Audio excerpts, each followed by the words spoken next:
Hello everyone, কেমন আছো তোমরা সবাই? আশা করি তোমরা সকলে সৃষ্টিকর্তার আশীর্বাদ অনেক ভালোই আছো।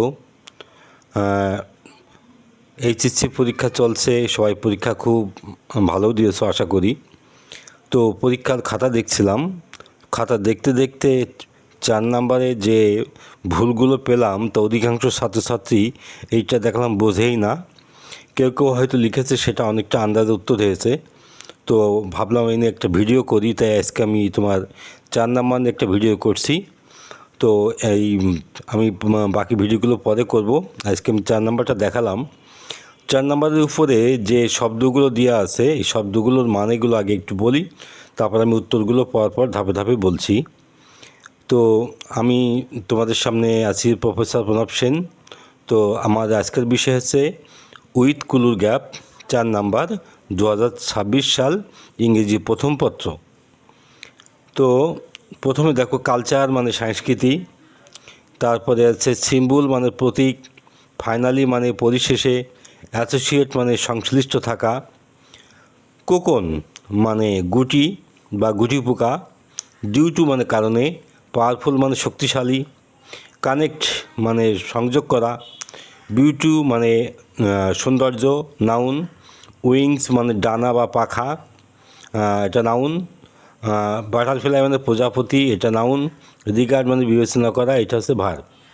আমি প্রথমগুলো শব্দগুলোর অর্থটা বলেছি, কিন্তু শব্দের পরিচয়টা বলা হয়নি। কালচার সংস্কৃতি নাউন, সিম্বল প্রতীক নাউন, ফাইনালি পরিশেষে অ্যাডভার্ব, অ্যাসোসিয়েট এটা সংশ্লিষ্ট থাকা ভার্ব, কোকন গুটি পোকা বা গুটি নাউন, ডিউ টু কারণে এটা একটা ফ্রেজ, পাওয়ারফুল শক্তিশালী অ্যাডজেক্টিভ, কানেক্ট সংযোগ করা ভার্ব, বিউটিফুল সৌন্দর্য নাউন, বাটারফ্লাই প্রজাপতি নাউন, উইংস ডানা এটা হচ্ছে নাউন, রিগার্ড বিবেচনা করা এটা হচ্ছে ভার্ব। তো আমি এবার তোমাকে টোটাল ব্যাখ্যাটা দিই, দেখো কিভাবে। বাটারফ্লাইজ মানে প্রজাপতিরা আর ড্যাশ অ্যাজ পাওয়ারফুল সিম্বলস, প্রজাপতিকে ড্যাশ করা হয় একটা শক্তিশালী প্রতীকের হিসেবে ধরা হয়। তো এখানে ধরা হয় বা বিবেচনা করা হয় বা ভাবা হয় এমন একটা ইংরেজি লাগবে। তো সেই শব্দটা একমাত্র রিগার্ড ছাড়া নেই। এবার এই রিগার্ড শব্দটা শুধু লিখলেই হবে না, এখানে একটা গ্রামাটিক্যাল পরিবর্তন আছে, সেটা হচ্ছে বাক্যটা প্যাসিভ ভয়েস হয়ে গেছে। এই জন্য এই রিগার্ড ভাবটা নিলে এই ভাবটার পাস্ট পার্টিসিপল হয়ে যাবে, অর্থাৎ রিগার্ডেড। তার মানে এখানে রিগার্ড কথাটা লিখলে হবে না, রিগার্ডেড কথাটা লিখতে হবে। এই জায়গায় অনেকেই ভুল করেছে। পরেরটা দেখো নাউনির জায়গা নাম্বার বি, সেটা হচ্ছে অনেক সংস্কৃতিতে এবং অনেক সূচিতে। তো এই যে অনেক সংস্কৃতি, এখানে সংস্কৃতির ইংরেজি লেখা আছে কালচার। তো ওই কালচারে অনেকে আবার এস লিখেনি, তো এইগুলো তোমরা একটু খেয়াল করে দেখবে। তো ম্যানি কালচারস অ্যান্ড কনটেক্সট, অনেক সূচিতে, they are often dash with change and growth, ওগুলোকে প্রায়ই সংশ্লিষ্ট থাকে পরিবর্তনের সাথে এবং বৃদ্ধির সাথে। তো এই যে সংশ্লিষ্ট থাকা, এখানে একটা ইংরেজি আছে অ্যাসোসিয়েট। ঠিক এখানে তোমার নাম্বার থ্রিতে যেমন আমরা এখানে উত্তরটা দিলাম অ্যাসোসিয়েটেড, অর্থাৎ ঠিক যেভাবে এ নাম্বারে উত্তর হয়েছিল ঠিক এখানেও ঠিক একই রকমভাবে এটা উত্তর হবে। তার মানে এটাও প্যাসিভ ভয়েস হয়েছে, তাই প্যাসিভ ভয়েসের পাস্ট পার্টিসিপল হবে, অর্থাৎ অ্যাসোসিয়েটেড। এই জায়গায় দেখলাম অনেকে ভুল করেছে। তারপর number D, dash they are fascinating transformation, বলছে তাদের এই চমৎকার ট্রান্সফরমেশন বা প্রেরণ বা এক অবস্থা থেকে আর অবস্থাতে যাওয়ার জন্য, ফ্রম ক্যাটারপিলার টু ড্যাশ, সেটা হচ্ছে ক্যাটারপিলার বলতে এখানে বোঝায় শুয়োপোকা, এবং টু ড্যাশ এবং গুটি পোকা, অর্থাৎ শুয়োপোকা থেকে গুটি পোকাতে একটা পরিবর্তনের কারণে, অর্থাৎ ডি নাম্বার চাচ্ছে কারণে, অর্থাৎ পুরো অর্থটা বের না করলে কখনও ওর যথাযথ উত্তরটা পাওয়া যায় না। তো এখানে কারণের ইংরেজি একটাই আছে, সেটা হচ্ছে ডিউ টু, তখন ডি নাম্বারে ডিউ টু হবে। Due to they are fascinating transformation from caterpillar to cocoon, অর্থাৎ গুটি পোকাই, অ্যান্ড ফাইনালি এবং পরিশেষে ইনটু এ গ্রেসফুল ড্যাশ, এবং পরিশেষে একটা সুচ্ছিরি একটা প্রজাপতিতে রূপ নিল।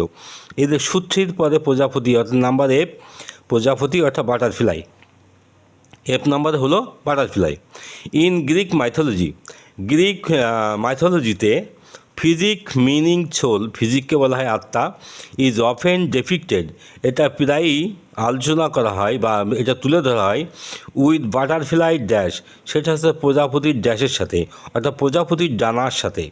অর্থাৎ এখানে ডানার ইংরেজি আছে, সেটা হচ্ছে উইংস মানে ডানা বা পাখা, যে কোনো একটা ভাবলেই হবে।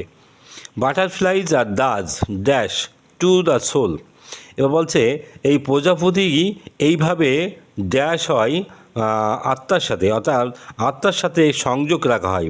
যেহেতু এখানে টু দিয়েছে এবং এখানে একটা ভাব চাচ্ছে, তো এখানে আমরা যেহেতু এখানে অ্যাসোসিয়েট ভাবটা দিয়েছি, রিগার্ড ভাবটা দিয়েছি, আর একটাই মাত্র ভার্ব আছে, সেইটা হচ্ছে তোমার কানেক্ট। তো মানে কানেক্ট ছাড়া দেওয়ার কোনো জায়গা নেই।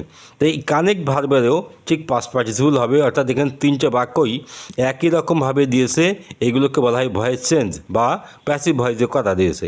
তার মানে connected to the soul and the quest for love, এবং ভালোবাসার প্রতি পিপাসা, অ্যান্ড ড্যাশের প্রতি পিপাসা, ভালোবাসা এবং সৌন্দর্য, অর্থাৎ এটা নাউনির জায়গা, তাই এখানে বিউটি লিখতে হবে নাম্বার আইতে।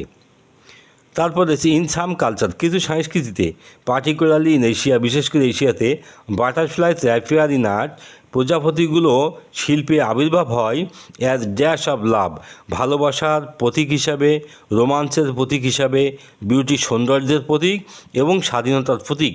তার মানে এখানে প্রতীকের ইংরেজি আছে সিম্বলস, অর্থাৎ সিম্বলস লেখা আছে, তোমাকে সিম্বলস লিখতে হবে। তো এই ছিল আমার আজকের 4 নম্বরের গ্যাপ।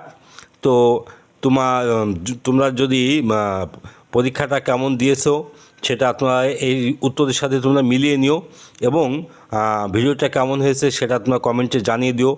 এছাড়া আরও কিছু যদি জানার দরকার থাকে তোমরা আমাকে কমেন্টে জানিয়ে দিও, আমি তোমাদের উত্তরটা দেবো। যাই হোক, ভিডিওটা যদি ভালো লাগে তোমার বন্ধুদের সাথে শেয়ার করে দিও, এবং আমার চ্যানেলটা যদি এখনও সাবস্ক্রাইব করে না থাকো তাহলে সাবস্ক্রাইব করে দিও, এবং বেশি বেশি করে লাইক কমেন্ট শেয়ার করে দিও। ওকে, আজকে পর্যন্তই, আবার দেখা হচ্ছে সামনে একটা নতুন ভিডিও নিয়ে।